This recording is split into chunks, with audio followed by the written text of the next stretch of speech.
বান্দারে যদি দুশ্মন বেড়ে যায়, আত্মীয়র ভিতরও দুশ্মনের সৃষ্টি হয়ে যায়, রক্তের মানুষও যদি তোর সাথে জুলুম করে, বেঈমানি করে, মন ছোট করিস না।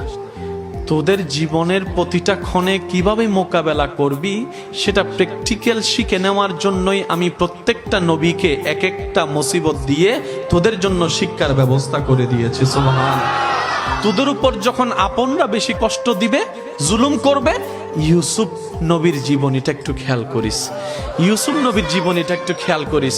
ওনার আপন রক্তের ভাইয়েরা কি পরিস্থিতি ওনাকে করেছিল যে কূপের মধ্যে ছোট বাচ্চাকে ফেলে দিয়েছে, কিন্তু আমি রব তাদের সেই প্ল্যানিংটাকে নষ্ট করে দিয়ে যারা ওনাকে কূপে ফেলে ধ্বংস করে দিতে চেয়েছিল, আমি সেই ইউসুফকে মিশর পর্যন্ত পৌঁছাই দিয়েছি।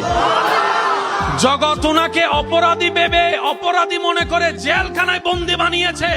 ওনার ধৈর্য শুকরের কারণে আমি আল্লাহ ইউসুফ নবীকে রাজার সিংহাসনে বসিয়ে দিয়েছি। বান্দা, যখন শরীর বেশি অসুস্থ হয়ে যাবে, আমার নবী আইয়ুবের কথা মনে করিস। যখন তোর মানসিক যন্ত্রণা একটু বেশি বেড়ে যাবে, আমার নবী ইব্রাহিমের কথা একটু মনে করিস। যখন তোর দিক চতুর রাস্তা বন্ধ হয়ে যাবে, চতুর্দিকে তুই অন্ধকার দেখবি, তখন আমার নবী ইউনুসের কথা একটু মনে করিস। আর